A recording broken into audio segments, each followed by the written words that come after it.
In just the past month, the scooter sharing industry has been flipped on its head. Super Pedestrian abruptly shut down. Hellbiz was delisted from the Nasdaq. Bird filed for bankruptcy. Tier merged with Dot. Instead of being a time to panic, I think that this is the dawn of a new and better era in the scooter sharing industry. Let me explain.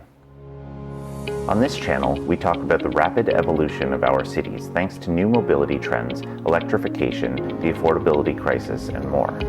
If you're a fan of cities, like this video and subscribe to ensure you don't miss any updates.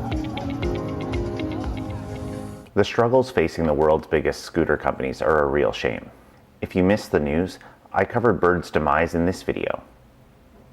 I also covered the merger of Tier and Dot right here. Scooters are fun, cheap, green, and crucial to transforming the way we get around our cities. Have you ever ridden one? If your city has good roads and ample bike paths, they can often be more fun than riding around on a bike. The electric motor makes for an effortless experience. This enables fairly long trips for people of most fitness levels. So, why do I think the future of scooter sharing is a bright one? The first reason that I think there's a bright future ahead is that there are better business models out there than the ones being used by Bird, Hellbiz, and others that have failed. Plus, with the failures behind us, the remaining big players mostly claim to be profitable. The remaining players are figuring out how to run efficient operations.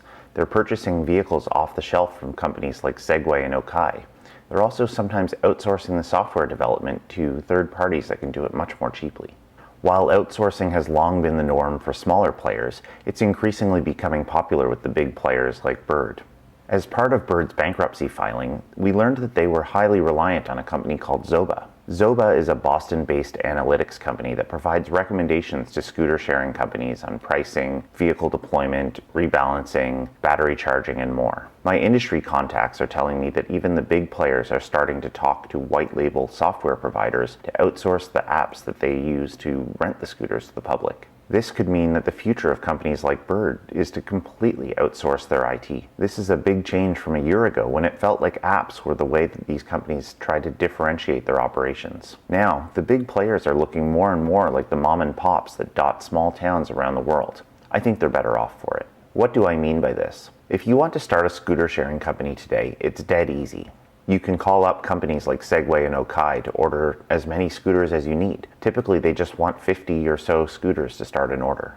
If you're strapped for cash, there are leasing companies and even crowdfunding opportunities to pay for your vehicles. There are a number of companies out there that will offer generic apps for a low monthly fee. They'll even put your logo on it to make it look unique. These white label software providers are already providing the infrastructure for hundreds of thousands of scooter and mopeds around the world. Really, all you need in 2024 is a little bit of cash and a city willing to give you an operating permit for free. Seriously, don't even think about paying the city for a license to operate. Scooters are a valuable transportation service, just like a transit system.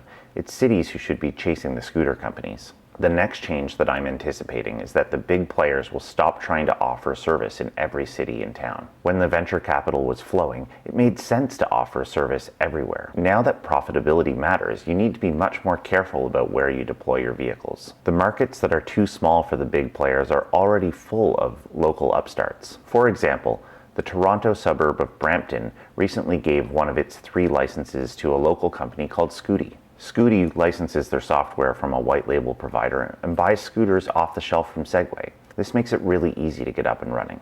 Local players can often operate with a leaner cash structure because they tend to be backed by owner-operators who are willing to forego a salary in order to establish a new business. Another place where we will see scooter sharing flourish is tourist towns. These places are full of people who want to spend money on good experiences. The typical tourist has left their bike or scooter at home, which means that they will spend that money on a transportation option if it's good for them.